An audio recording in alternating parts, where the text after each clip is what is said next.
Hi, welcome to Inkett's Novel Writing Boot Camp. I'm Bryan Thomas Schmidt, and these are the fundamentals of fiction. Lesson 10, Marketing.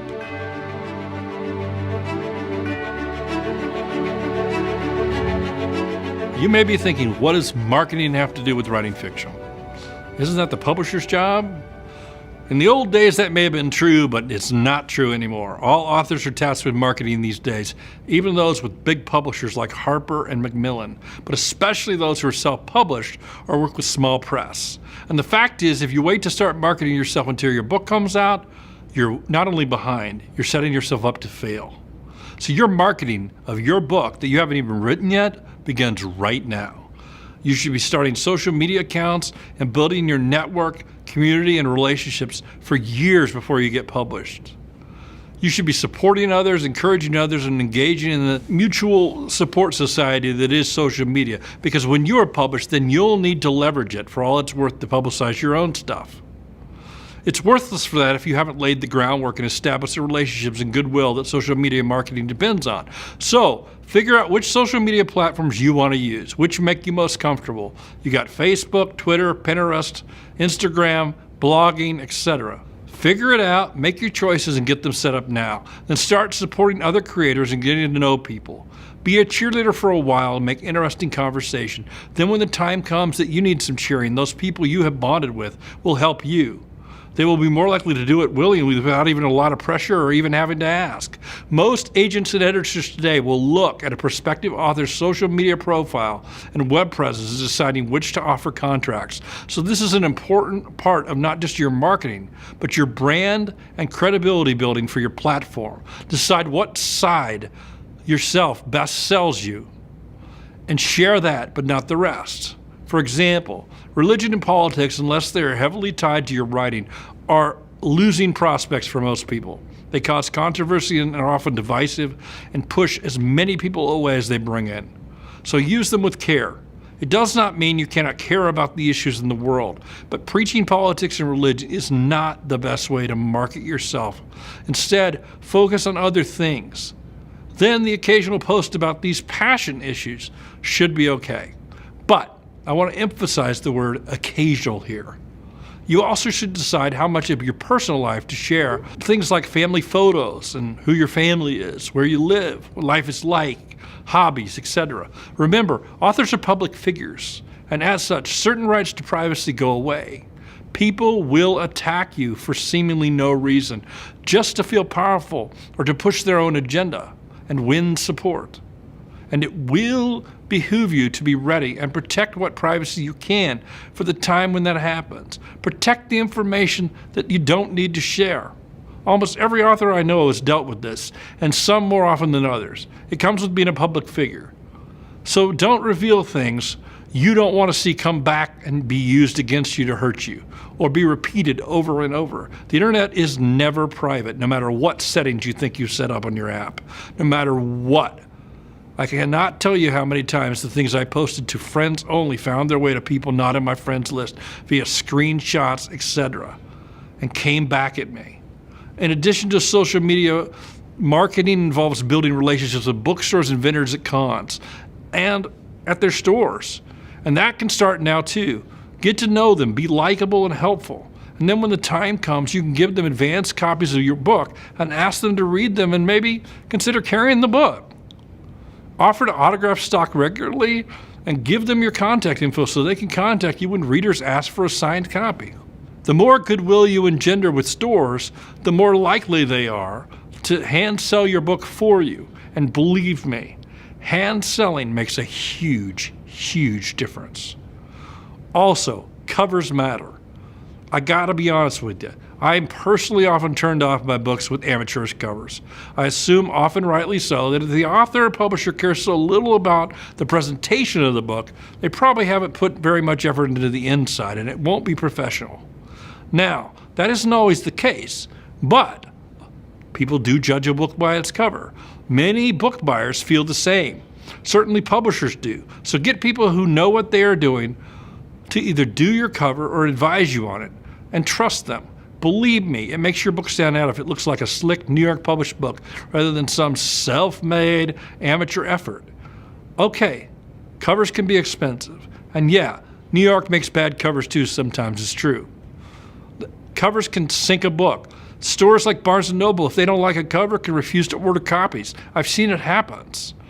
But more often than not, the small press and self-publishing covers a big concern. It is worth the time and money to get it right. So, both professional design and professional art are worth spending money on.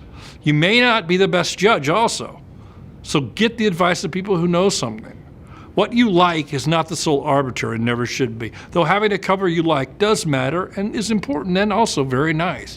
It also must meet the standards of bookstore buyers and other professionals, as well as readers who make the buying decisions. So find someone who's done successful covers and knows about these things and get their help and advice. Another thing tied to covers are blurbs.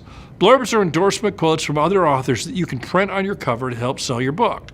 You need to seek these at least 6 months ahead of publication, earlier if possible. It will take busy authors and reviewers and others a while to read the book and decide if they can endorse it. And usable blurbs will need to be submitted to your publisher several months ahead of time to make it onto the cover before the book goes to the printer. Don't be afraid to ask your favorite authors, but remember, favors are limited. So spread the wealth from book to book and ask early. After all they can do is say no, and that doesn't mean they won't say yes in the future. Sometimes they just don't have time. No is not forever no, it's no right now. So as long as you don't over ask for favors and keep a good relationship with them, you can always ask again. Many readers buy books based on blurbs from favorite authors, so the bigger the names, the better. And it takes a while to establish the credibility that will get these people to be willing to take a chance on your work. So, this goes hand in hand with your social media campaign and starts years before you get published. Networking in relationships. Follow and support other authors. And when the time comes, they may follow and help you. They often do.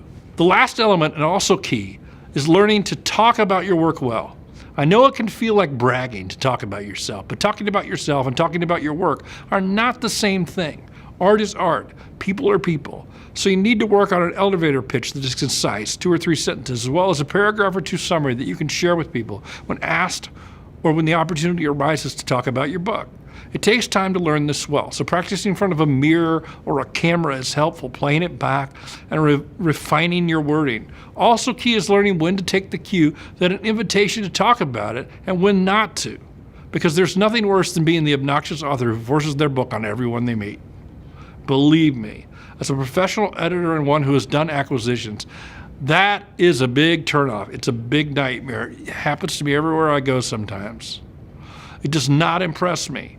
It often can ruin your chances with me. Also important is learning not to sound arrogant. Comparing your work to famous novels is dangerous. Saying I have the next The Martian or The Lord of the Rings really sets a high bar, and if your book can't live up to it in those people's minds, you're in trouble. I'll tell you what, most people will automatically assume that you're a complete an idiot who doesn't know what they're talking about when you say that.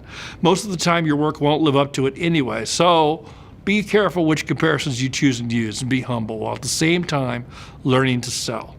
Authors and artists are known for social awkwardness and also for being cocky, but better to come off a little awkward and shy than cocky and arrogant. You will win far more interest that way. No one knows your book better than you, so find the things that connect with people and use them to interest them in your book. The human interest angle is always the best sell. And if their interest with genre and such also align with yours, use that as well. It takes practice and a little street research, but done well, hand selling is always going to be the best and most successful way of moving your books. Asking someone to read your words is asking them to let you into their head and spend time with you. And people want to spend time with an author they like. So be funny, charming, humble, and likable, along with being passionate. Your assignment this week is to make a marketing plan. Will you do a blog tour? Where? Will you seek blurbs? Will you do interviews? Where? Identify podcasts, blogs, and media you want to approach, and come up with your query letters that you're going to send them. You'll need good press releases too. Can you write them yourself? Do you have any experience, or do you need help? They are a special kind of writing, so if you're not familiar with it, get at least someone to revise and advise you who's done it before and knows what they're doing. Research where and how to submit them well, and identify especially your local radio and TV stations and newspapers to be sure you send them there. Be sure and emphasize the local connections in what you send them as well. Change the wording as appropriate. Also look for the ends and tie-ins to help promote. Is your book tied to any holiday or theme you can tie it to? Is it an Olympic book? Is it some other connection?